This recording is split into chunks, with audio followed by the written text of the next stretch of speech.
Good. So, I think what should really be fairly said about the talk I gave at Berkeley was that it was about indicators, and some people came along and thought that's quite an interesting topic, and it's a pity he's not doing more interesting work on it. So why don't we have a symposium with some other people who might say something better? Which I'm really pleased is what you've all actually done. So it's an excellent set of panels and really good participants, I think. So it's a really good day, and it's a pleasure to be here. So I'll say a tiny bit about what my own position on all of this, just but partly so you will have some sense of where the comments or questions I might make end up coming from. Really I do international law and strictly non-quantitative, and actually not very qualitative either.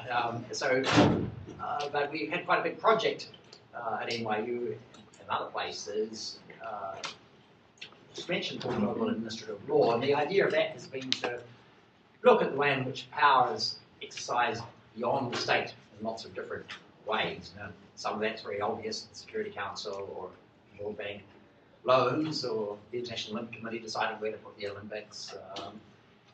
But after looking first at situations where there's a rule made by somebody, binding or not, or a clear decision about something like where the Olympics go, we started to see that quite a significant lot of power is exercised not through rules and decisions, but through information. And we wanted to study the ways in which particular entities, especially formal institutions, organise and corral information and present it, and the way in which that power is exercised. And we thought that these organised rankings, the indicators, when they're produced globally, that is beyond a single state, are an important example of that kind of power, and that it would be a good thing then when we see power to look at who is it who's exercising it, how does the power actually work, what does it do in terms of shaping behaviour, affecting understandings of what a problem might be, shaping almost interrogated ideas of what might be the causes of a particular problem or steps towards a solution. So it's really the relation of power and knowledge there. And then to look at what do we know about the system of transparency for that body of power, of the participants, and who's not able to participate and why, how much are reasons given for it, how much are there review mechanisms built into that, how can contestation work? People don't agree with what's being done, or they're suffering something from it, even if they may not know much about it. So what's the big picture of accountability? So that's the kind of questions we wanted to ask, and we tried to ask them about indicators. So, and Kevin Davis and I and Sally Murray, an anthropologist, and Angelina Fisher got together and we produced this book which came out recently called Governance by Indicators, the edited book, which tries to study some of these questions in relation to lots of different cases, immunisation, coverage, indicators, or indicators of state failure and what it means to declare a state to be failed, who's arrogated the power to do that. There's two really interesting chapters on human rights indicators and use of indicators by humanitarian organisations, the way in which they change behaviour. They may be that an organisation won't allow more refugees or displaced people to come into a camp because they try to comply with some indicator about how many square metres of shelter they're providing for each refugee, each person. If you get more, you've got no more housing, you end up falling below your indicator. So that's the kind of thing we try to look at in this collection. So that gives a sense of how I'll talk. And in a way, I'm a hangover from the last panel and purely academic. And we saw the structure of power in this field and the composition of these three sessions today, before we get to Dinah tonight, of course, that the academics who can make thoughtful, critical remarks, etc., all live in these either beautiful or highly stimulating places, Durham, North Carolina, Berkeley, New York. But the people with serious power who change the world all live in Washington.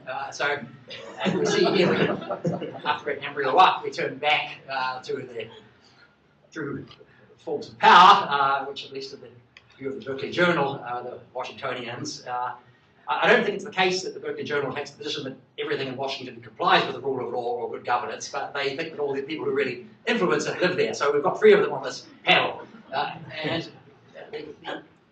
First of these, and they're all have really interesting perspectives to this business. The first of these now, order is Juan Botero, a Colombian, who's been a tremendously significant figure for the World Justice Project and their rule of law, efforts to measure rule of law, which is going to talk about as a really important actor in both the construction of an idea of rule of law and of the production of measures of it and of influencing behaviour around it. Second is going to be Simon Conte from the American Bar Association. Whereas one is a freestanding NGO, American Bar Association, of course, is a big, huge membership organisation with a sophisticated governance structure based in Chicago, but when it comes to rule of law, they stick a part in Washington, and Simon's been in there since the mid-1990s. They produce various indicators themselves, as well as work in the field of constructing ideas of rule of law and promoting change in that area. And then third is Art Brave, who's been mentioned already. People have heard him raise some questions. Has been one of the pioneers in the production of these institutions matter kind of indicators with David Kaufman and others who produced some very influential and sophisticated set of indicators, worldwide governance indicators, which have tremendous influence both through their people's valuation of their quality and the information that's presented there, and of course the resources that go into producing that data and synthesizing it the way we've talked about, and also because of the imprimatur of the World Bank where he works, which goes behind these things. So we've got three powerful and significant organisations represented by three sophisticated speakers, and each of them will try to go for about 10 minutes, and then we'll have a more free-for-all discussion. And I think when we get to that, somewhere along the track, we might ask each of them to say a little bit about the work of their co-panelists. There's a tendency when one gets outside one's own institution to be, in this case, the sort of three musketeers with their backs to each other, all protecting each other, and just talk about what they do and be polite about each other. But it might be nice with the sophistication these three panelists have if they say a little bit about, which is a little bit challenging about work they see also in their field, but by some of the other institutions. But we'll see if we get to that very point later on. Now we start with Juan Botero.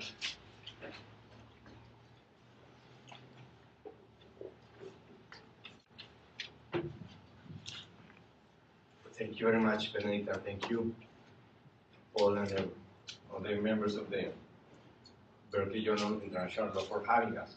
This is a small room which reflects the state of the art of this discussion. And that is a very important starting point, because with Tim and Kevin and Benedict and Art and Simon, we see each other in different places, and the same conversation goes and on, goes and goes. And my intent today is trying to push a little bit this conversation. So you are as much of my audience as the Berkeley audience is today. So this is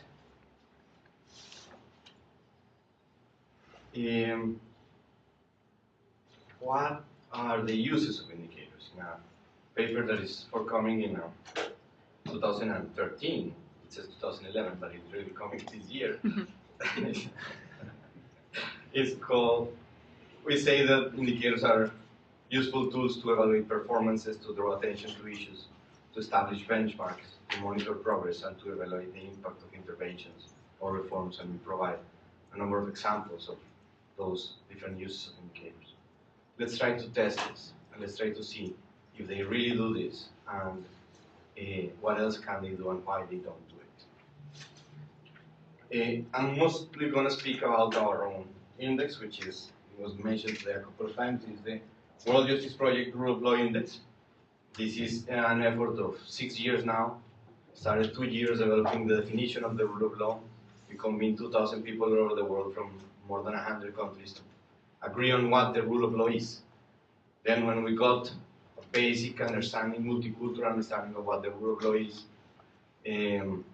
we interviewed 97,000 citizens and more than 2,500 experts all over the world in 97 countries.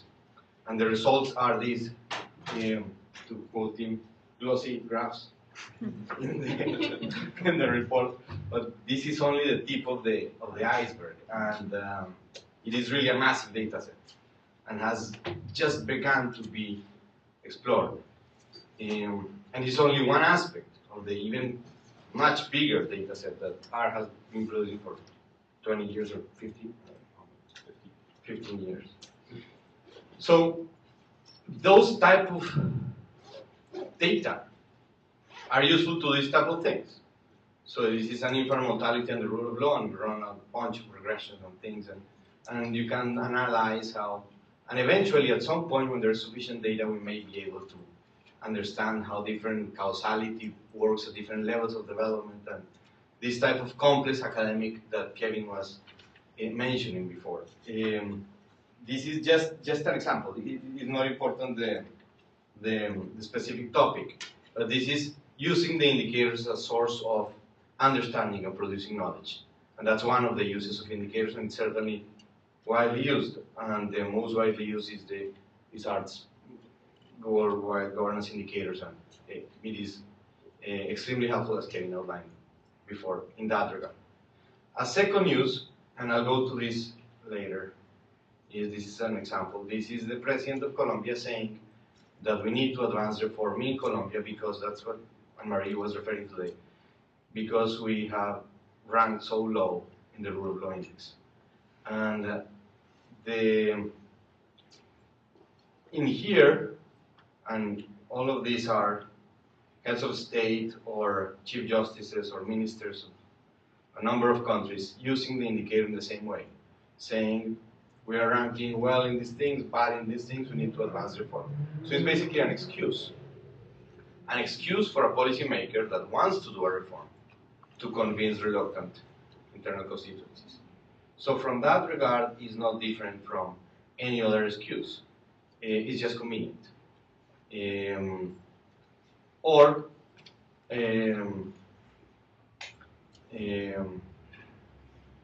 some cases, may actually be useful to put a country's performance in context. And let me give you an example. These are the graphs for the United States, and here you see the blue line is the US. In this case, kind of red or orange and green is high-income countries or countries in Western Europe and North America. And the US is lagging behind these countries in access to civil justice. That's what this shows. So I don't get into much detail on what goes in this particular indicator. You can download the report freely online, and there is a 100-page paper on the methodology to produce it and all the questions and the variables used, 400 variables. You can dive into that if that is the interest, but that's not the point of this conference. So I'm going to just assume that we have that knowledge. And let's take it for now that this is what this graph says. So the next step is, how does it relate to the end user? And in this case, this is a question that we ask to 100,000 people around the world. And the question is, if you had a conflict, what did you do with the conflict? And if you are in Germany, poor people or rich people, because we have socio-demographic capture in the survey as a simple random sample of the population, we can disaggregate the answers by the income of the respondent. The citizen in the street is how the rule of law affects the citizen in the street, trying to get as close as we can to the outcomes that Kevin was referring earlier. So if you are a poor person is blue, or a rich person in Germany, you basically go to court, and very few take no action. Whereas in the United States, if you're a rich person, you go to court. If you're a poor person, you take no action. We have repeated with different samples this question in the United States 5 times. 5 times you get a distribution similar to this. Of course, there's variations from one year to the next. So this prompted The Economist, the New York Times, the Miami Herald to say there is a problem of access to justice in the United States. We discussed that with the members of the Supreme Court. The legal advisor of the State Department, in a speech before President Obama, used it as a tool to point out a specific problem in rule of law in the United States, which is access to justice to marginalized communities. So this goes a little step further than simply the aggregated number. It's totally disaggregated and information. And this is Canada and the Netherlands, similar results, and this is the Chief Justice of Canada using the same results to highlight in the media and to actually, in a workshop with the judiciary, that She invited us there to discuss these findings with the Canadian Judiciary and the Ministry of Justice and the Judicial Statistics of Canada to discuss how placed in context, and that's the second news. When you took the United States, and that was a point Katerina made this earlier, the United States has a whole lot of data. But this data, when you compare it with Western Europe, access to civil justice in the United States lags behind significantly, as it does in Canada. So simply the effect of comparison with similarly situated countries may be a powerful argument to advance reform. And this is Mexico, and you can go on and on different countries. But that's where it goes. Now let's go try to push this forward. Beyond the rankings, which is the title that was rightfully selected by the organizers of this seminar. So, what indicators do policymakers really need? Is it, we know, and that's pretty much state of the art, that this type of aggregated cross-country data is useful for research and for testing hypotheses and this type of thing. We also know that it can be useful to raise attention to issues and to bring issues into context. We basically know that. But what type of data do we need to really advance the rule of law and governance around the world? And are we producing the type of data that we need to produce?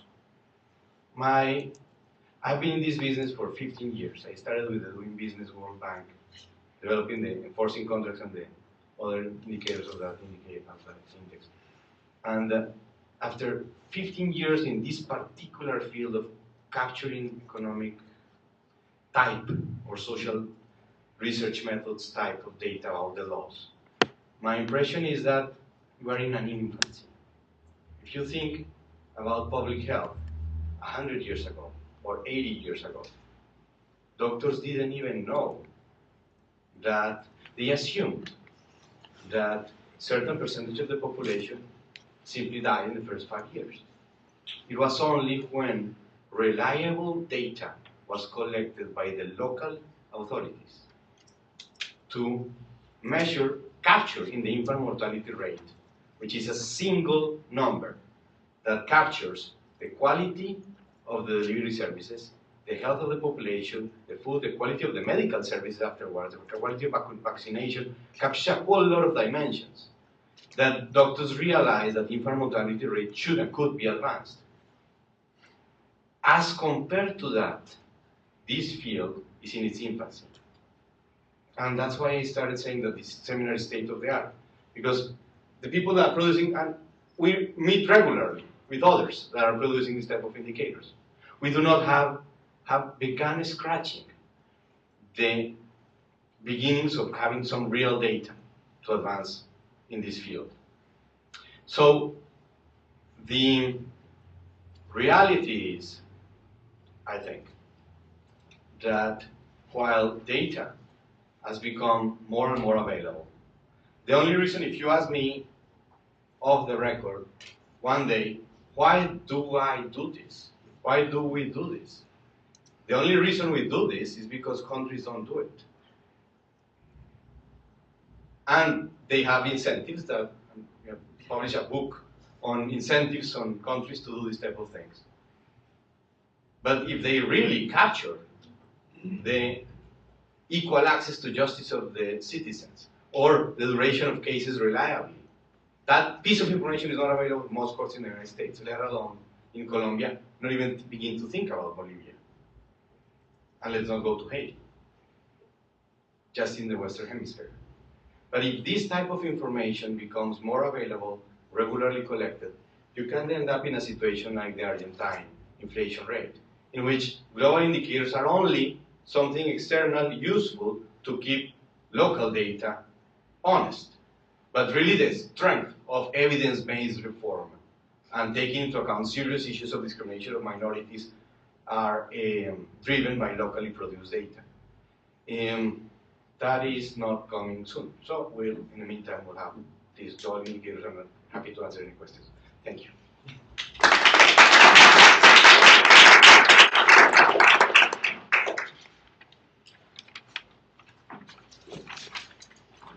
Thank you, Juan Carlos, and thank you everyone for inviting me here today. My name's Simon Conte. I'm with the ABA's Rule of Law Initiative. And I'm going to go with the assumption that most of you probably aren't too terribly familiar with our work. We are the technical assistance arm of the American Bar Association. We started shortly after the fall of the Berlin Wall, and since then have expanded from Central and Eastern Europe to all of the other regions of the world. So we now have over 400 sort of staff working in 50 different countries around the world and in Washington as well. I think the reason why I'm here today is because I bring the perspective of a technical assistance provider. And when Ms. Leroy started this conversation earlier this afternoon, she referred to two general categories of measures for the rule of law. The first being the cross-country measures, the second being sort of the more project-specific measures. And most of the conversation today is really focused on the former. My perspective is closer to the latter. About 12 years ago, in order to help advance the work that we do in the different countries that we work in, we started to develop different measures for different sectors of the rule of law. We started with our very first assessment tool called the Judicial Reform Index. And because everything in Washington has to have an acronym, we called it the JRI. Since then, we've developed a series of 10 different assessment methodologies, each looking at different aspects of the rule of law. For example, one of the ones that I worked on more closely is the Prosecutorial Reform Index, or the PRI, which looks at the status and the role of prosecutors within a particular country. So how would we use one of these tools? It actually came about, the PRI, because the Department of Justice came to us and said, can you do the same sort of assessments for prosecutors that you do for judges? And since they, waved a bundle of cash in front of us, we said, sure. And so about a year later, we had a working methodology that we went out to Bulgaria with.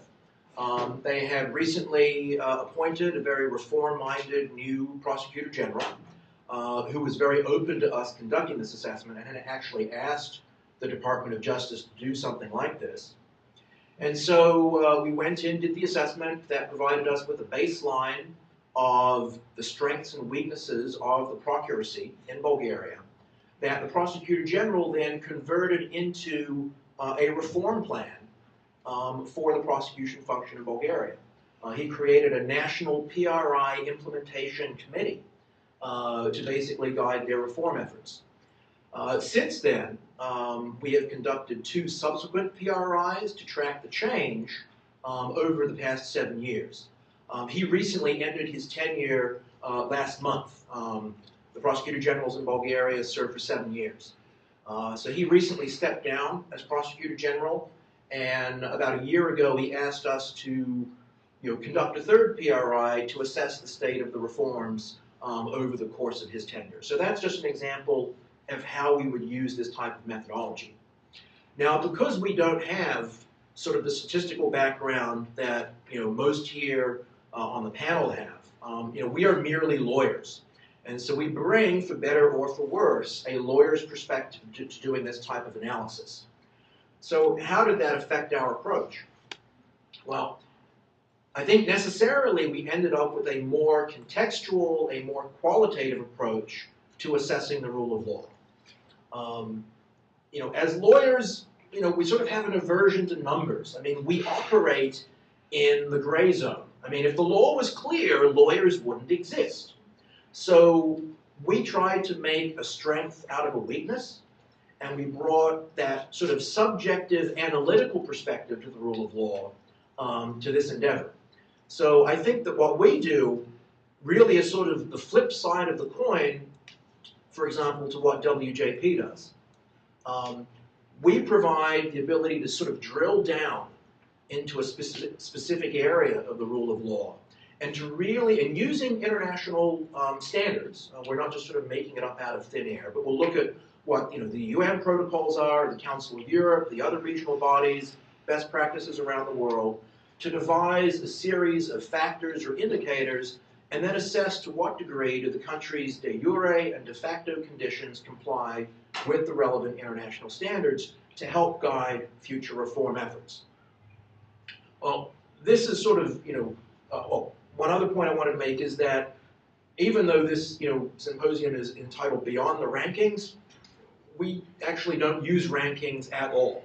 We have sort of an aversion to numbers, an aversion to scoring, because as I said, we're lawyers. That's not what we're good at. So we leave that to the experts. But what we try to do is provide the context so that while we certainly don't get sort of the publicity that WJP gets, I mean, they have a very good mechanism for shining a spotlight on sort of the big issues of the rule of law, in different countries around the world. We can't do that. Our methodologies are not designed to contrast and compare countries against one another because they would have absolutely no validity. But if you want to drill down into a country and understand what's driving the lack of judicial independence, we think our methodologies provide a good method for doing so. But how have we changed over the years? We started out with a very out. That, however, comes with its own pros and cons. As I just alluded to, the benefit is that you're helping to build local capacity in the country to drive access to justice reform. The downside, however, is that it comes with significant extra costs, both monetarily and in terms of time. We are a 100% grant-driven organization. Most of our funding comes from USAID, the State Department, or the Department of Justice. They want results. They want to be able to turn reports around, make their reports to Congress as to where progress is being made, and to show that their work is being successful. Well, we found, and we implemented the Access to Justice Assessment tool in 4 countries initially, in Guinea, Mali, the Philippines, and Indonesia. And so through those experiences, we learned very quickly that this is much more complicated, working with local CSOs to do this kind of work, than it is to simply use our prior methodology, which was to fly in a US expert to do the assessment. It takes a lot more training, a lot more hand-holding, which necessarily increases the cost because you're going back and forth to the country repeatedly to work with the CSOs, to stay with them, to help them with the drafting process, to edit the report, and really stay on top of it. So that creates a tension in terms of responding to our US funders who want to see those reports turned around. They want to see those results turned around expeditiously and at low cost. So I think the one sort of overarching theme to all of this, and I think perhaps Kevin alluded to this earlier in his comments when he indicated that the desirability of a particular assessment mechanism or measure depends upon what you're trying to accomplish. And I would echo that sentiment wholeheartedly. If I've learned anything out of doing this for the past 12 years or so, is that there is no perfect assessment or measurement mechanism, particularly for something as complicated and as messy as the rule of law. The human condition is messy. How we organize and regulate ourselves as societies is even messier. And so trying to apply sort of clearly defined measures is almost an exercise in frustration. And so we bring one particular perspective that I think complements very nicely the work that's done at WJP and at the World Bank and other similar organizations. So thank you very much.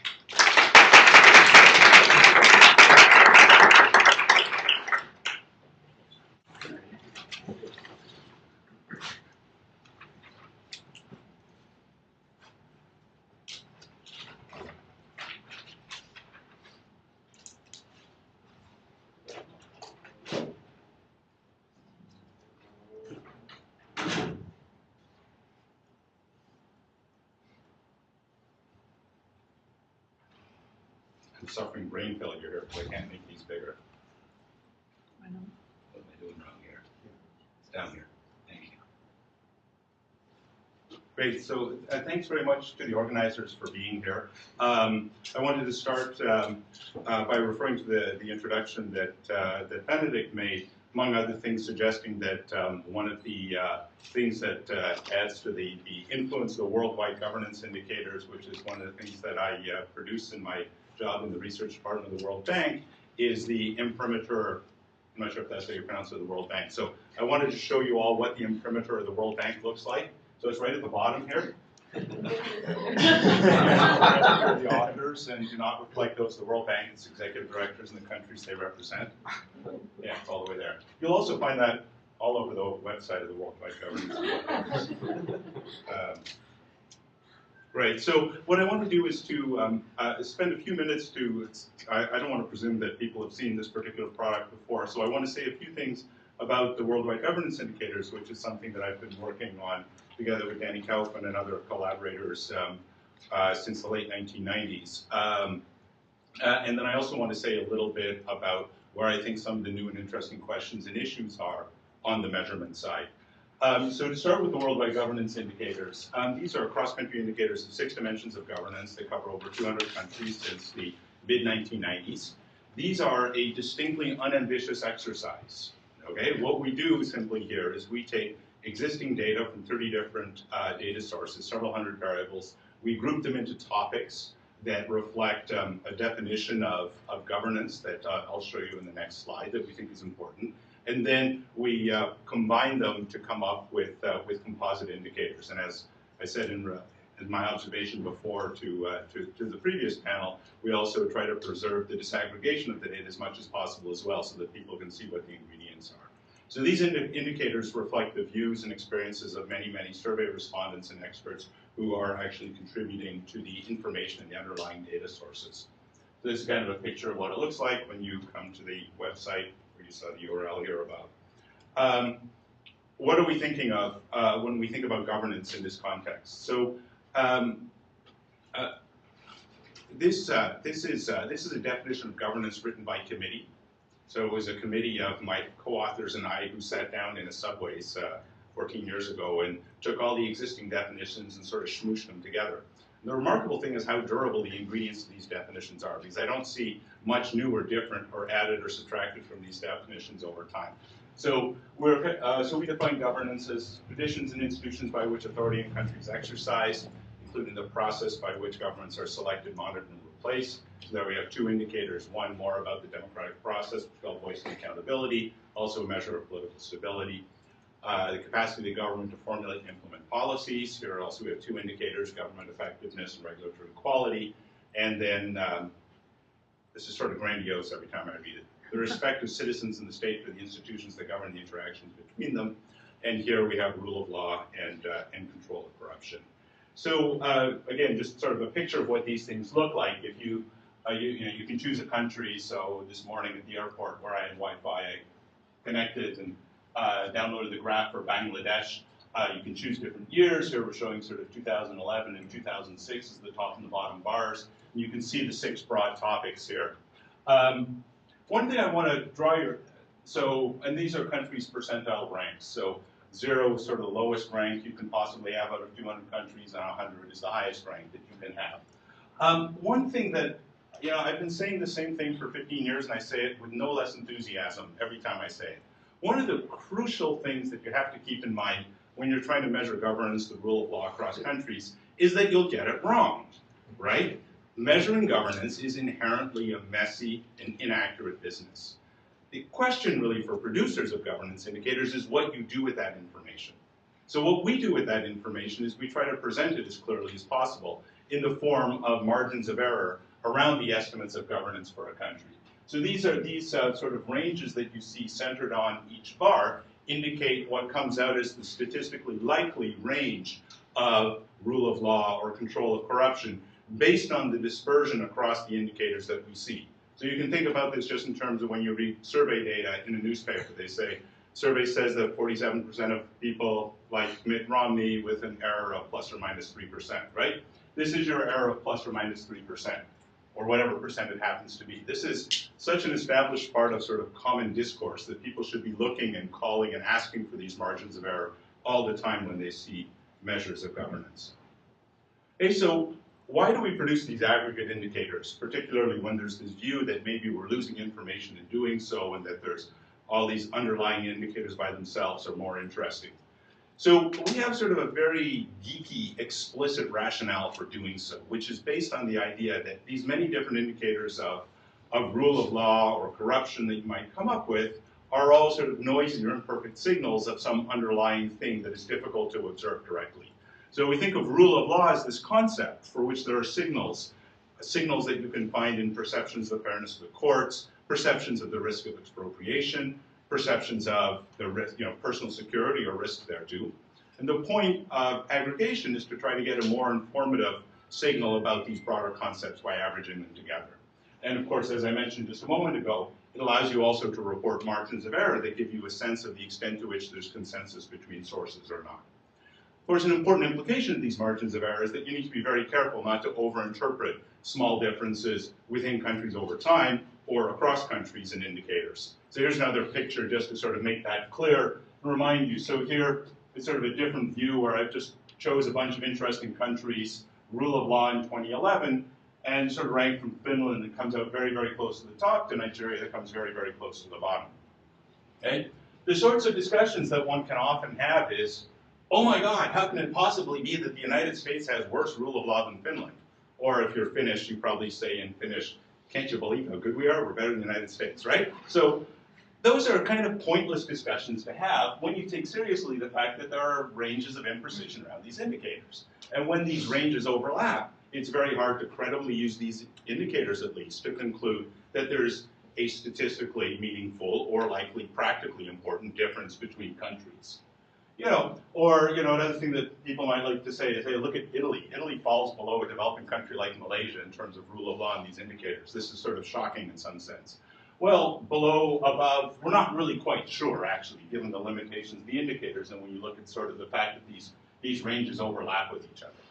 Okay? So where you can see differences is when there are sort of bigger differences between countries. So for example, in the comparison between Nigeria and Bangladesh, these indicators would tell you that there's actually a statistically significant, in a meaningful way, difference in what the aggregate indicator is telling you about these two countries. Okay, so let me say a few broader things about measurement that are kind of baked into the governance indicators. So this is something that my co-authors and I have developed a view on, and we'll sort of share that view and then open it, of course, to your comments about that. So the first thing is that the governance indicators, the worldwide governance indicators, rely exclusively on perceptions or subjective data that reflect the diversity of views of the large number of respondents who feed into these indicators. And sometimes that's viewed as a drawback in some circles. There are other people who prefer sort of very strict de jure indicators that tell you specifically what rules on the books are. We think it's actually very important to look at perceptions data for a couple of reasons. I mean, the one is that, first of all, perceptions matter. People act based on their perceptions. People don't trust the police. They're not going to go to the police to ask them to help to resolve a problem, and they might be resorting to other less efficient means of solving conflicts. And of course, the other main reason I think that these sort of perceptions indicators are important is because they allow you to move closer to what de facto realities are. Okay, so for example, one of my favorite sound bites about this is that thanks to the hard work of people at Global Integrity who construct this sort of very exhaustive data set of different integrity mechanisms across countries, we now know that bribing a public official is illegal in every country in the world.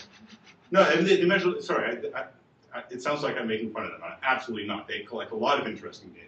But this is one particular de jure measure that we know for sure. It's illegal to bribe a public official in every country in the world. But of course, when you ask, what do people say when you ask them, in the last year, have you been solicited for a bribe by a public official? You can see here, so countries are just spread out on the horizontal axis here by the worldwide governance indicators. The interesting thing here is on the vertical axis. So this is a question that comes from the Gallup World Poll that asks people, households in 120 or so countries around the world, exactly this question. In the past 12 months, have you been solicited for a bribe by a public official? And in some countries, as high as 40% of respondents, that's Algeria up there, say yes. Even in countries like the Netherlands, the country of my birth, which seems such a wonderfully clean and nice place, somehow there's about 5% of respondents who are saying that yes to that question as well. Okay, so there's huge heterogeneity in de facto outcomes despite the fact that sometimes the jury outcomes have very little heterogeneity across countries. Okay, so let me, mindful of the time, wrap up, and it'll take a little while, with sort of 3 thoughts for sort of moving forward with measurement, because I agree that there's still a whole lot more to be done in this area. So my first sort of observation is to avoid definitional obsession. Okay? So there's a temptation, and I think it's heightened when there's lawyers in the room, to spend a lot of time thinking about exactly what things mean, right? And so that's important for a lot of things. But for cross-country measurement, maybe it's not so important. So I think a useful illustration is to think about defining weight, right? So the universal measure of weight is a kilogram, right? A kilogram, a thousandth of which is a gram. A gram is the weight of 1 cubic centimeter of water at 4 degrees Celsius. So, of course, you have to be able to measure temperature, and you have to be able to measure length in order to implement that, but that's the definition of a gram. This is a very precise definition of a gram. But if you're measuring things with the bathroom scale, it really doesn't matter how precisely you define what a gram is, because the bathroom scale doesn't measure things in grams, right? And so I think, for example, when thinking about rule of law across countries, a very workable, simple, catchy definition that will do as a guide for rough cross-country measurement is something like just the protection of property from public and private predation, which if you can say fast 10 times, you're really going far in this literature. But I mean, this is very different from the sort of definitions that measurement often gets bogged down in, which often ends up turning into definitions about, or questions about how many angels can dance on the head of a pin. So I don't think, given, if our objective is cross-country measurement, we have to be pragmatic about definitions. The second obsession that I think is very, very important to avoid is an obsession with specificity, okay? And so here, there's this movement among producers of indicators to glorify what are known as actionable indicators. So actionable indicators, the name implies that these are indicators that measure sort of specific policy levers that policymakers can move in order to get outcomes that they want. So doing business indicators are an example of this. They measure very specific very specific rules and regulations about various aspects of the business regulatory environment. Global integrity is an even larger scale undertaking in terms of the number of indicators involved. There's sort of 300 very specific variables across countries. The important thing to keep in mind is that not every actionable indicator is worthy of action, right? So, for example, maybe it's because indicators exist that now every country has made bribery illegal. But making bribery illegal is probably not that important an action to be taken. So to give one slightly less frivolous example of this, there's a paper that I've been working on and has finally been is forthcoming in the Journal of Economic Growth with Nori Kawara, where we look at this question about how would we know whether the very detailed things we measure are actually important. So what we do is something very simple. We take the 30 or so indicators that are in the Doing Business database, and we take a bunch of outcomes that policymakers might care about. So we take 7 different measures of perceptions of the quality of the business environment, and we say, well, policymakers probably would like to influence that by moving some of these levers. Can we say something about which levers they ought to be moving in order to influence perceptions of the quality of the business environment? And so we use some, fancy econometrics in the background to basically, for each outcome, determine the set of doing business indicators that are important for that outcome. And then we ask a simple question. We look across the 7 outcomes, and we say, are these 7 outcomes, which are very highly correlated with each other, pointing to the same policy levers that are important? And the answer is no. There's almost no overlap whatsoever in the set of policy levers that are deemed important by sort of state-of-the-art empirical analysis for the policy outcomes that policymakers might be interested in. So the message here is not to confuse specificity of indicators with actionability of indicators. Okay? And then the last thing that I want to say is to avoid what in some circles is an obsession with objectivity of indicators. So I find, talking to many, many audiences over the years, that survey-based subjective perceptions data has this sort of image problem. And partly this image problem is driven by the fact that sometimes when people design surveys that ask questions about governance, they ask questions that are not very interesting to know the answers to. So an example of this is, you can ask people, do you think the government in your country is corrupt? That's a perfectly valid question to ask, but the answer isn't really useful for anything in particular. On the other hand, when you start asking questions that actually have answers that are useful, you run into an opposite problem, which is that it might be very difficult to get people to answer them honestly. So for example, a much more useful question than the first one here is this one here. Did you bribe a government official? The trouble, of course, is that the answers you might get are misleading. And so I want to give a little flavor of some of the things that can be done about this. But I'm going to do it in a way that you'll remember, because you probably won't remember anything else I told you today, but you'll remember this. So the question is, what do these two famous people have in common? So one of the first things you need to know is who these two famous people are. So does anybody know who either of these two famous people are? Help me out. Dion. Celine Dion. Celine Dion. Great Canadian musician on this side. How about on this side? Not quite as famous. Okay, so this is Misha Maisky. Misha Maisky is the most famous cellist you never heard of other than Yo-Yo Ma. Okay? So they have two things in common, right? One of them is that they have big hair. And the other thing that they have in common is that people lie when you ask them on surveys, do you listen to them? So in particular, if you ask people on surveys, do you listen to Celine Dion? People generally don't admit to doing so. And similarly, if you ask people, do you listen to classical music? They actually tend to say that they do more often than they actually do because it makes you look smart. So how do we know? We actually do know because there's a device called a portable people meter, which you probably also didn't know exists, but it actually exists. This is a portable people meter, this thing there. So this is a thing that's been invented by the Nielsen rating guys, the guys who rate, or the Nielsen equivalent, sorry, Nielsen does TV. There's another agency that does radio ratings. To do radio ratings, you need to know who's listening to radio stations at what point in time. And for years and years and years, they asked survey questions. But then somebody came up with the bright idea of coming up with a little doodad like this, that you get your respondents to carry around with them. It connects to the cellular network, and it knows what station, your radio that's close to you is tuned to. So here you have objective, verified data on what it is that people are listening to. And it turns out that more people listen to Celine Dion than care to admit so in surveys, and fewer people listen to Misha Maisky than care to in surveys. So this is a sort of a frivolous example of reticence, but I think respondent reticence is a first order, super duper important thing that we need to think about as we dig deeper into measuring the de facto aspects of governance quality and the rule of law. So there are some solutions to dealing with reticence in the literature. One of them is sugarcoating the questions. So instead of asking, did you bribe a public official? You say, is it common for firms in your line of business to do things, to make extra payments to public officials in order to get things done? So you think I'm making that up, but I'm not making that up because that's actually almost precisely the wording of one of the core questions about corruption in the World Bank's enterprise surveys. So it turns out sugarcoating questions actually doesn't do a lot. One thing that I've been working on, and now since I've run over my time, maybe I'll save until the Q&A if people would like to know more about it, is to use sort of cleverly designed survey questions to try to identify respondents who are not behaving in a candid way. So in fact, well, I can tell you, it's very simple to explain. So what Peter Morell and then with me and some other co-authors have done more recently is to place questions in a survey where you ask respondents, you say, we're going to ask you a series of 10 somewhat sensitive questions. And we're going to ask you, before you answer each question, to toss a coin.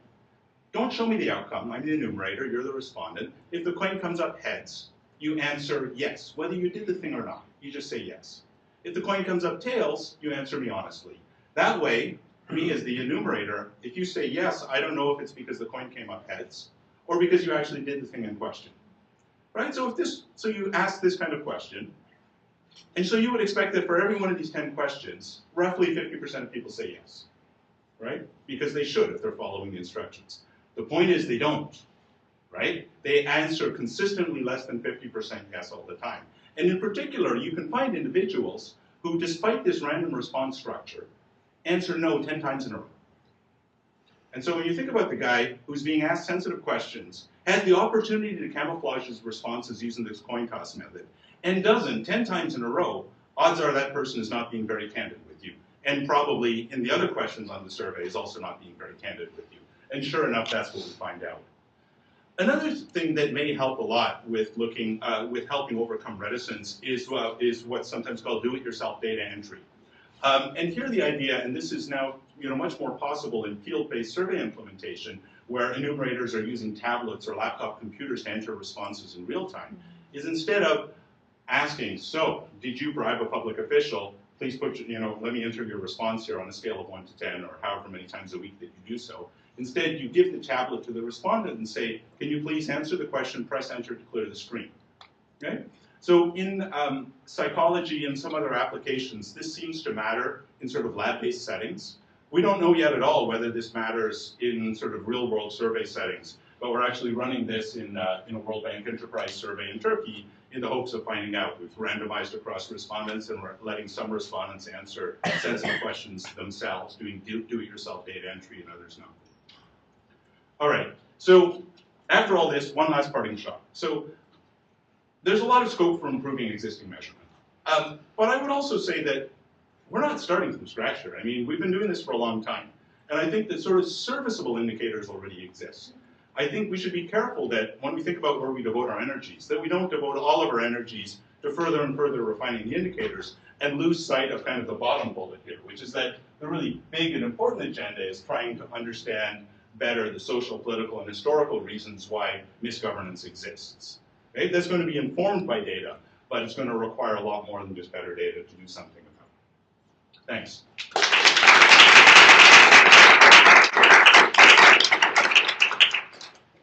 So thanks very much to all three of these really engaging presentations. So I think the best thing is we let people now fire away with their questions and comments. Yes?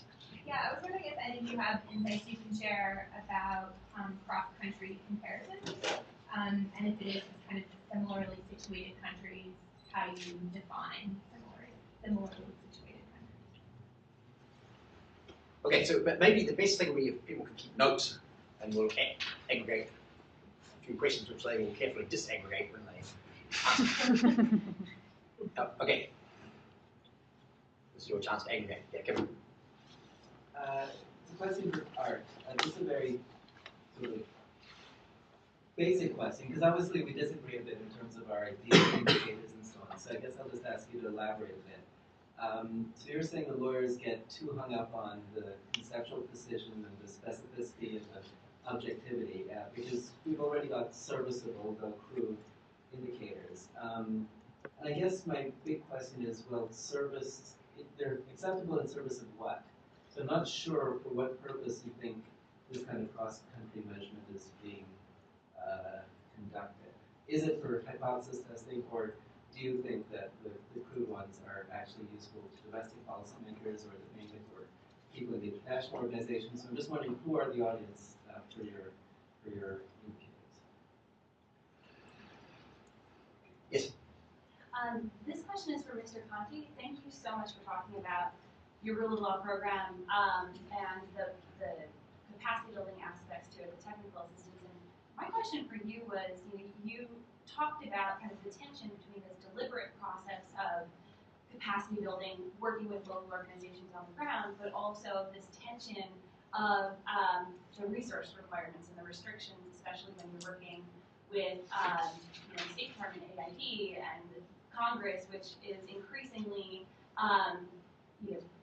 pulling the money back, or we have to make a lot stronger arguments about the reasons that we're programming overseas and foreign aid generally.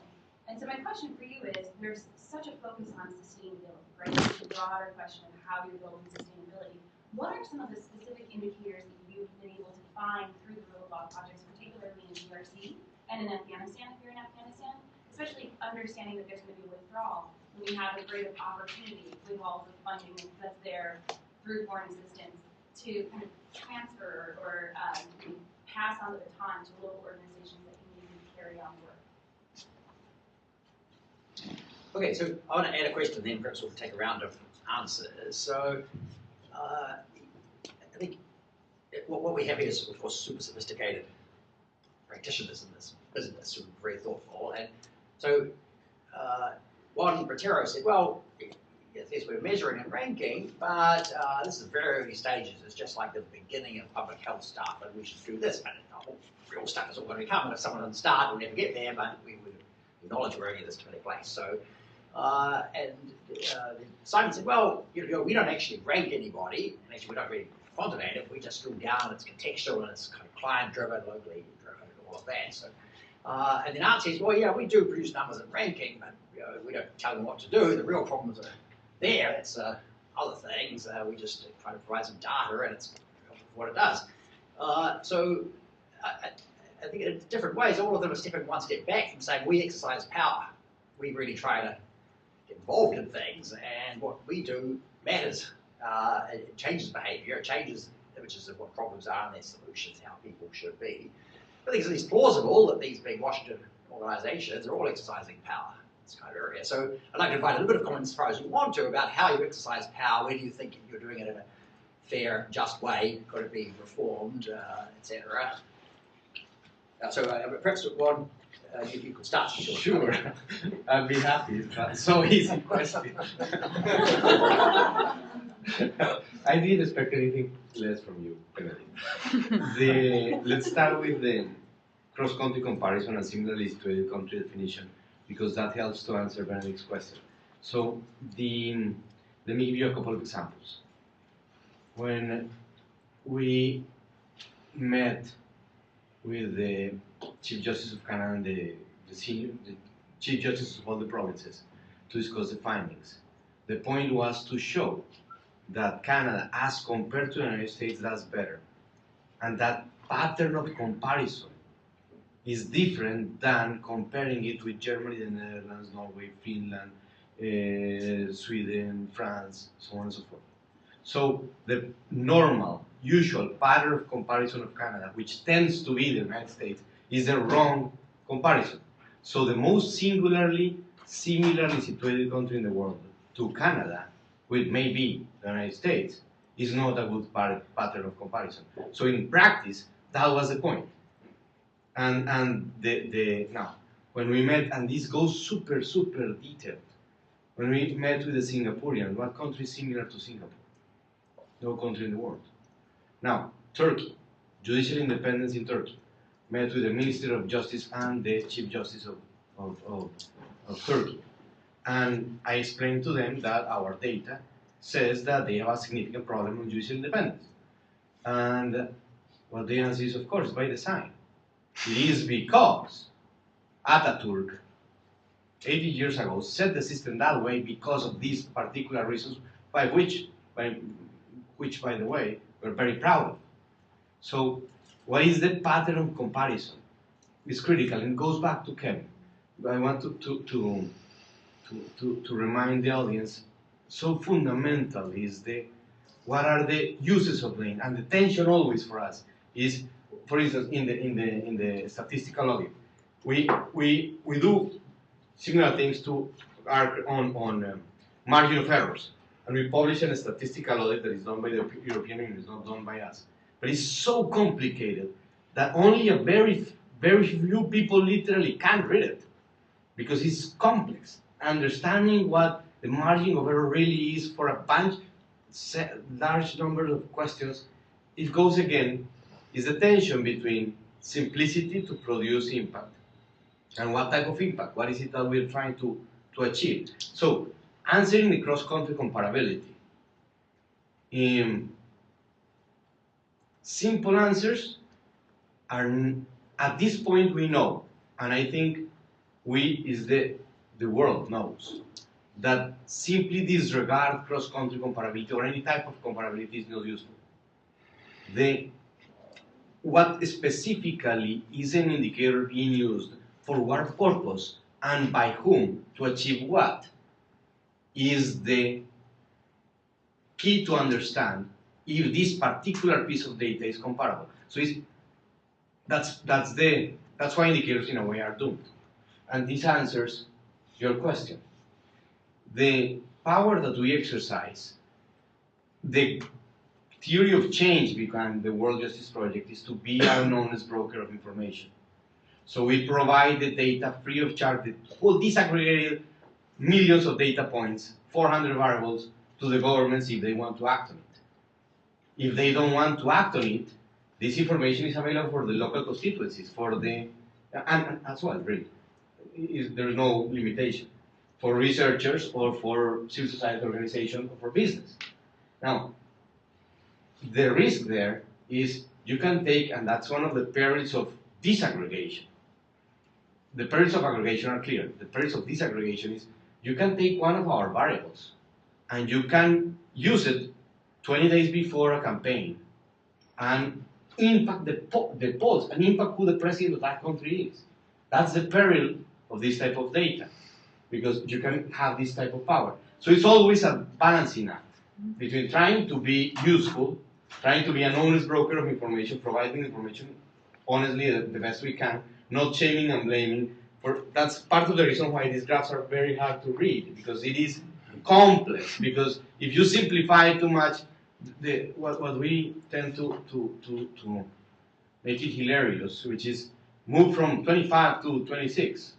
25 on what? The number of countries can't change. Is so complicated. So really the power goes in different ways, and sometimes we see very less than ideal behavior. They also take advantage of countries that are repressive, take advantage, they do well in one particular thing and use it for political purposes. That is the problem, I guess, with social science research. It's not a problem only of indicators.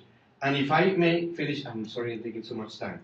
1.14, which is also closely related to your graphs, which I think I will adopt, and I like them very much. Just one point, which is, when I was reading them, users really has two graphs, users and beneficiaries. Because if you think of, let's say, gender-based violence in the Middle East, the users of the graphs are normally the governments. And the governments normally don't reflect the views of, let's say, the average women in a Middle Eastern country, or any country in the world, for that matter. So users are really two, are users and beneficiaries. And the users being the countries, or the statistical offices, or the academia, or the elites. So this divide between the elites and the actual beneficiaries, the intended beneficiaries, which are not the intended users, because most of them simply cannot read this. This is too complex to be used in a meaningful way. I don't think I helped to clarify. Maybe I contributed to make it more obscure. All right, I'll try tackling the sustainability question first. You know, if I had a great answer for that, I'd be the best paid person in the developing world right now. Because, you know, Congress and USAID in particular, at the moment, is having sort of a measurement fetish. And there's this incredible drive for technical assistance providers like ABA Rowley and others to quantify their impact. And like I said before, you know, the human condition is very messy and it's very difficult to quantify. I mean, you can do something very simplistic like the number of judges we've trained in, you know, judicial ethics over the course of a year. Okay, but that doesn't really measure impact. I mean, okay, you've got judges that have been exposed to this new area, but whether it actually leads to any results in terms of how they conduct themselves is entirely another question. And that's where the real impact is. So because it's so difficult to measure, you know, USAID has been going around in circles and circles trying to better define this. And so my personal opinion, just from having worked on this, is that the best impact is, I think, in the more formative years of the legal profession, in legal education in particular. You know, we thought when ABA CELI, which was the predecessor to ABA Rowley, was created, the Central and East European Law Initiative, when that was first created, we honestly thought that we would be out of business in 10 years, just to show how incredibly naive we were. Well, you know, here it is, you know, 20 plus years down the road, and we are nowhere close to working ourselves out of business. So, but I think the greatest impact is, you know, in the legal education system in particular, because this is such a long-term effort, and because the rule of law is so contingent upon cultural acceptance, that you need to ingrain that as early as possible in the legal professionals. because you have rampant corruption in many, many legal education systems where folks have to pay for grades in order to get a good grade and in order to graduate. If that's the message that you're sending your new legal professionals from day one, how can you expect them to go out into the world and then conduct themselves ethically? It's not going to happen. Regarding the exercise of power question, just very, very quickly, I think what we do in terms of our assessments is much more subtle than sort of the more blatant exercise of power that, let's just say, other organizations like Human Rights Watch or Amnesty International might wield. We don't have a big stick. With our assessments, we're not trying to bash people over the head and tell them, you're bad, you're not following international standards. Instead, it's more constructive criticism. Here's where you do and do not meet relevant international standards for judicial independence, for example. So let's, sit down and talk about how we can work with you to make improvements. As a result of that, we tend to be the last organization that gets kicked out of a country. In Russia, for example. You can look at that as a good thing or a bad thing. Maybe we're too close in bed with some of the government sometimes. But I don't think so, and I think that gives us more access and more ability to have impact than if our power was more kind of blatant and over the top. Okay, thanks. So let me first say something about the question of cross-country comparisons. I think for me the first order thing is not to be naive about cross-country comparisons and actually to recognize the point that I was making before and that I'm making now for the 175 millionth time, which is to take sort of margins of error into account when making comparisons across countries using data. And if a data source doesn't give you margins of error, ask for them, right? Are they too complicated? I think I would disagree with one. They're not hard. It's not rocket science. If every newspaper reports a margin of error with a poll result, then we can expect moderately sophisticated users to have some conception of what that means, and more importantly, what the consequences are. I may have been projecting, and if so, I apologize, but I think I also heard something in your question about sort of cross-country versus within-country comparisons. And just because this issue, even if I'm projecting, I'll say something about it anyhow.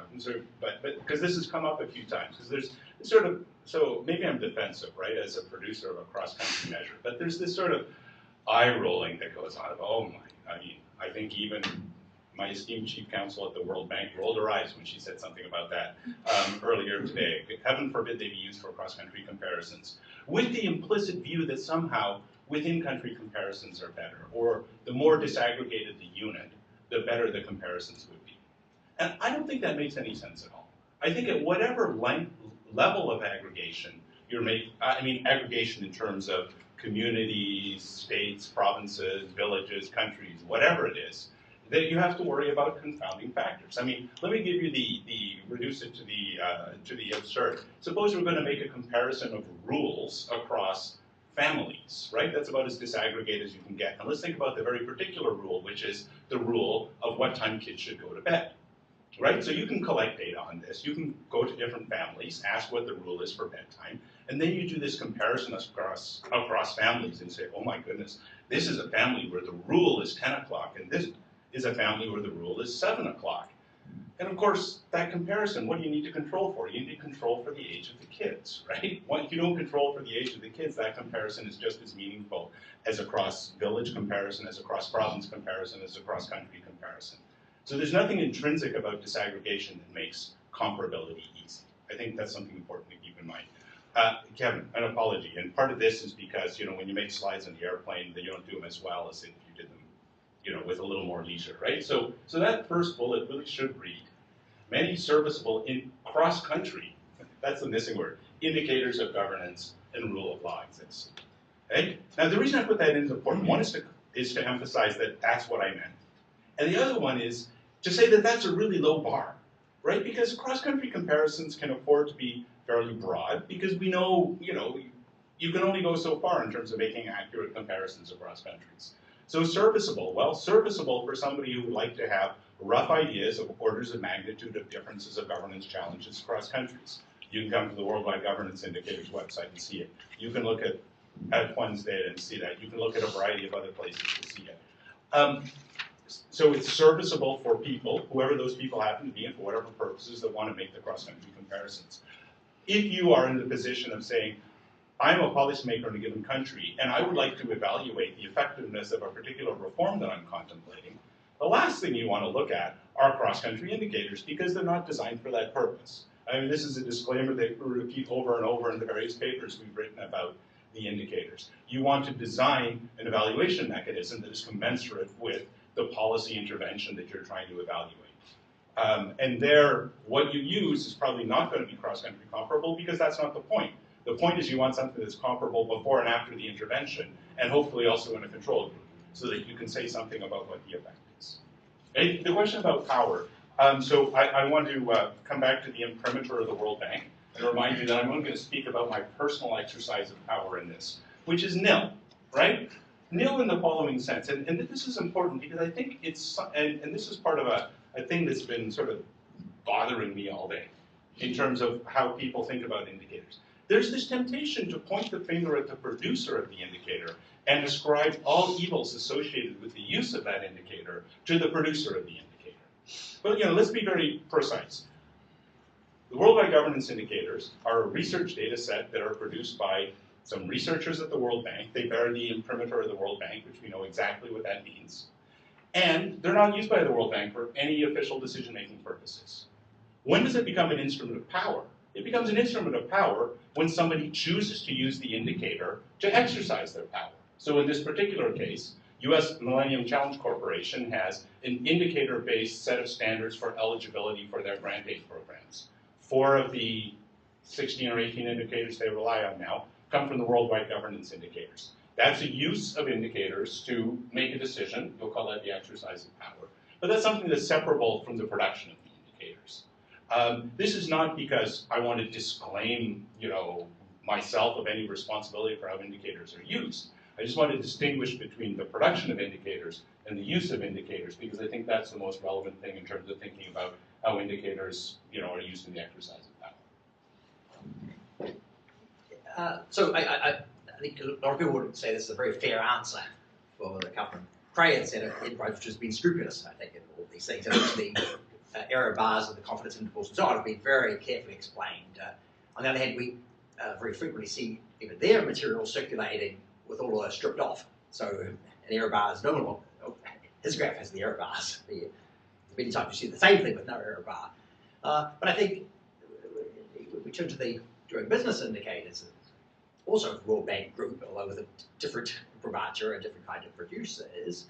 The people producing those proclaim prominently at the beginning of their annual reports how many countries they think have acted in response, made a so-called reform and doing business direction in response to the indicator, which I believe never happens with the worldwide governance indicators. And they invite to Washington the top 10 reformers, that is, the presidents and prime ministers of the countries which have risen up the most in some year, to have a celebration with the doing business team, which is the leader of Azerbaijan or wherever it might be, comes along, which again I don't think that the governance indicators team is doing. So I just mentioned that though because we might say there could be some rather interesting variations in the formal approach to influence and exercising power, even within the same umbrella organisation. And I think it's a nice thing for academics to speculate about the way in which Emery Leroy spoke today on the extent to which those kind of exercises of power are really addressed and controlled, say, through the legal structure of the bank, through the legal counsel and so on. And we might think there could be quite a dramatic difference between those sort of exercises of power, proclaiming some things, measuring them, often without much discussion of the confidence indicators, error bars and confidence intervals and so on, and the way in which the World Bank would proceed if it was adopting a formal policy on something, which would be intensively consulted all over the bank. There'd be discussions, there'd be public consultations, this, that, and the other. So it at least invites, I think, some question about what's involved when these kind of things are produced, which is at the production stage. And I think it's not quite, it's fine as an answer on your indicators perhaps, but it's not quite comprehensive enough to say it's only a matter of how they're used when the people producing them are actually actively trying to promote the use and celebrate it, and whose business model may be linked to the perception of use and perception of influence, and the sense that people are really changing out there, and that's why the thing ought to be funded and so forth. So Okay, so we can now, I think, have time for a few more questions and comments. Yes? Tim Bruno. Just a couple of footnotes, since obviously I spoke about this issue directly. Exercising power does not necessarily entail having the intent to do so. I think that the right way to think about power is in any case relational, so it's never just a property that you uniquely have, irrespective of whoever that other is over whom power gets exercised. Yes. Our symposium last year was on the recognition and enforcement of foreign judgments in U.S. courts, and one of the things that came up a little bit in last year's symposium was that in litigation submissions, people would use maybe willy-nilly or in a not particularly disciplined way, throw in some of these numbers, and I guess my question is sort of on behalf of maybe some of the budding litigators, students in the audience that may have occasion to write some briefs or arbitration memorials or something like that may call for opportunities to use some of these tools as advocates. What do you think about that kind of thing, and is there anything we should keep in mind? I just had an empirical question about the users, and we're sort of talking about them as if they're uncritically accepting these numbers, and so I'm curious to what extent the producers have conversations with the users about the confidence intervals and the margins of error, and if those conversations aren't taking place, how can we foster those conversations more, because it seems particularly important, especially for governments or NGOs making really important funding decisions. I guess I'm less interested in sort of the public sphere and newspapers using the data, but more concerned about something like USAID making a really important foreign aid decision based on numbers that they don't understand. Yeah. So really briefly, I feel compelled to respond to Art's comments on cross-country comparisons. So I think we need to make a distinction between cross-country comparisons of indicators of outcomes and cross-country comparisons about the causal impacts of policies and things like that. I think there's definitely no harm in collecting the same indicator for different countries, but in terms of policy, I think even if we're able to identify exogenous shocks that are completely identical but which occur to different countries, I guess I don't know very many economists and rigorous political scientists that would be convinced that you could find comparable treatment and control groups, given not only the huge differences in observable characteristics of each country, but also you run a significant risk that unobservable characteristics can drive your results. But I actually wanted to talk about aggregation and ask a question. So I hate to go back to that, but because it was mentioned. So I guess I want to, we haven't really talked about finding a principled way to weight different components of an index. So I know Trier and Jackson wrote a paper, discussing measurement error, the pitfalls, cross-country comparison, and other factors that have already been discussed. But Cal's example of crime in Jamaica made me think about how potential causal relationships between different components of an index might, I guess, cause kind of measurement error within an index. So for instance, not to pick on the rule of law index, so I noticed that open government and access to justice were two sub-factors of the index. But I suspect that open government may impact access to justice, at least to some extent. And so I would ask, would we then want to weight open government higher than maybe access to justice? And in that case, do we maybe have less confidence in the overall index itself? Good. So I'll propose two brief comments, and then we'll run along the panel again, and then we'll adjourn this session. So the first is this question of cross-country comparisons and so on. I think it's useful to step back one step also and to ask if the country is sort of necessarily the right unit of analysis in any case.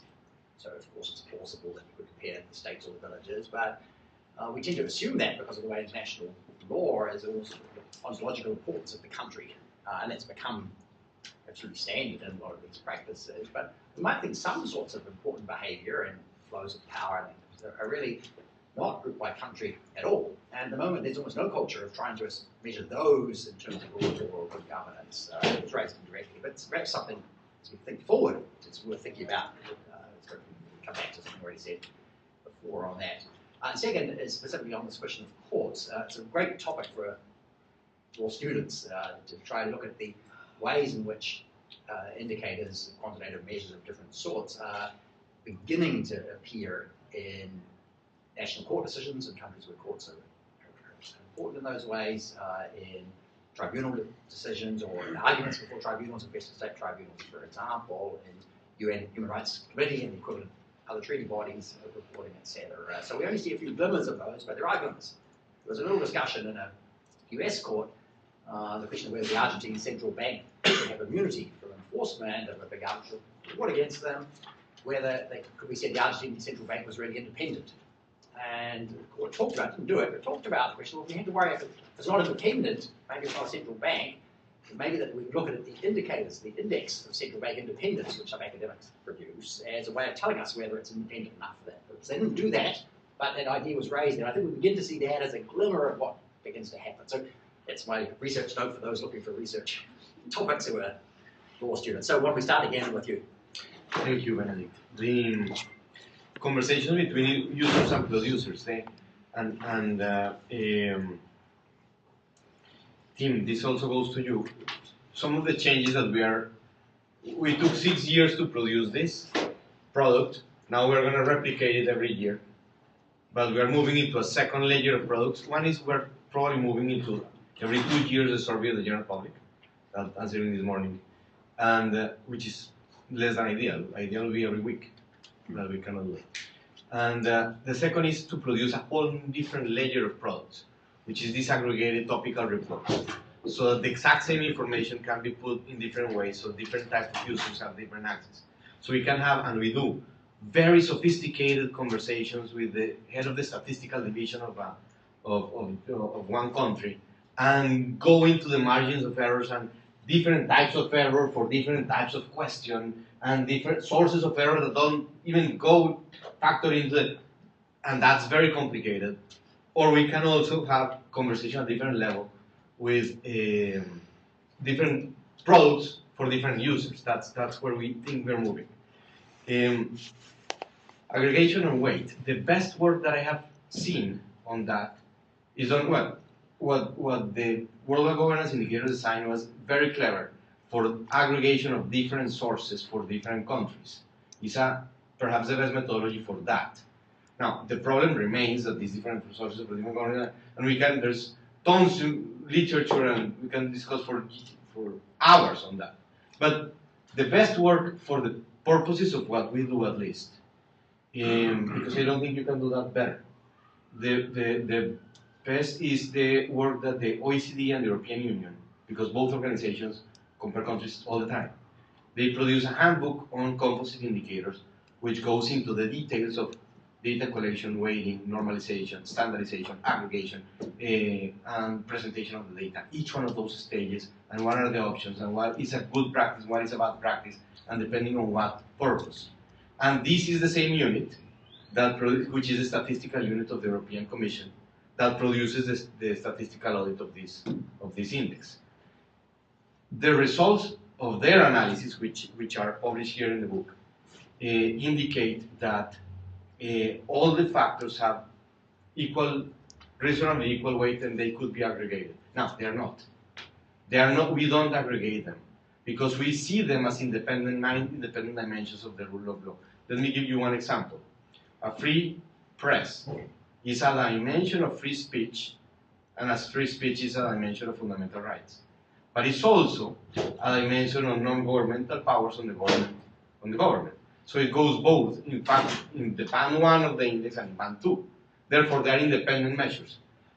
Trying to attack part of this circularity and complexity to the best we can. So the answer in this particular case is no. But that doesn't mean that there's no other 25 problems that you could point out. That's it. Thank you. Just very quickly on the use of indicators in terms of as a decision-making mechanism or in cases, for example. as the qualitative guy on the panel, I think I'm intrinsically leery of such uses, and that's because numbers have a veneer of legitimacy. In some cases, it's earned. In many cases, it's not. This is one of the reasons why we don't use scoring in our assessments. It's because we didn't want folks to look at, okay, in terms of what score did we get in terms of judicial ethics, or on infrastructure for the judiciary. We want folks to focus on the context, and understanding the why is as or more important than understanding the why. So in no particular order. First, the question about conversations between producers and users. So this happens all the time, I can say from personal experience. And although it sounds a little bit grandiose, I would almost say that that's kind of part of the point of this. The point of this is to get people to pay attention to, particularly when we started this, almost 15 years ago now, people weren't paying that much attention to issues relating to governance and its measurement across countries. This was a way of opening conversations about governance, what we can learn from cross-country data, what we can't learn from cross-country data. And so I would point to it as being almost part of the whole process rather than sort of a byproduct of you've got producers here and users there and occasionally they talk to each other. The questions about weighting will get us into deep territory, so maybe you could punch on that or talk about it afterwards. I did just want to clarify though that I think what I heard from you was skepticism that we can identify causal relationships using cross-country data, and I think that certainly is the case. When I said, can we try to find a treatment group and a control group, I wasn't trying to say something about what's the effect of the Worldwide Governance Indicator's rule of law indicator on growth across countries. I mean, it's not that kind of controlled setting. But certainly when policymakers start getting down to very specific reforms to improve governance in their country by doing a very particular thing, then it's incumbent upon them to design evaluation mechanisms that can be reliably interpreted as causal effects after the fact. And so you can think of many, many different kinds of sort of very micro interventions that governments have done on their own, that they've done in cooperation with aid donors, where you can actually learn something about what works and what doesn't. And so that's much more what I was talking about. And finally, in the spirit of Benedict's suggestion of giving sort of dissertation topics to hungry students, I'm going to throw one out, which I think is actually good for perspective. So there's been, again, this is perhaps, after doing this for many years, my defensiveness about people belly aching at me about governance indicators, and my good friends who produce the Doing Business indicators have a bad case of this as well. I mean, people complaining about the indicators. But what I find really surprising is how, in this whole discussion about indicators, nobody at all seems to pay any attention to the single one most important governance indicator that you've never heard of. Okay? So this is a really important governance indicator because it is used to allocate $50 billion worth of aid every 3 years across countries. That billion with a B, by the standards of aid, that is a large number. That is the single largest pot of aid money around. What I'm referring to are concessional loans and grants from the International Development Association, which is the concessional lending arm of the World Bank. Aid donors give $50 billion every 3 years, sometimes more, sometimes less, to the World Bank and ask us to hand it out through IDA according to a set of criteria which are determined by the donors. And one of the most important criteria of that is that there is a formula for allocating these resources across countries, whereby per capita allocations depend on exactly two things. That is, per capita recipient countries. They depend on GDP per capita of the country, and they depend on the country's score on the World Bank's country policy and institutional assessments. And this latter thing is the most important governance indicator that you've never heard of. This is not a secret. I'm not breaking any confidences by telling you this. This is publicly available. You go to worldbank.org/IDA and look at the link that says something about allocation criteria. This is a hugely important indicator. If you are in the top quartile of countries on this indicator, as opposed to the bottom quartile of countries in this indicator, you get 4 times as much aid per capita when the formula is followed. Right? So here's an indicator that really matters for real money. And yet, I've never heard anybody complain about it, or write a paper critiquing it, or show it as the exercise of power or stuff that I don't fully understand that other people talk about. So I think, you know, let's keep some of the discussions about indicators commensurate with the importance of the indicators, and I would leave you with the view that the ones I'm involved with just aren't that important.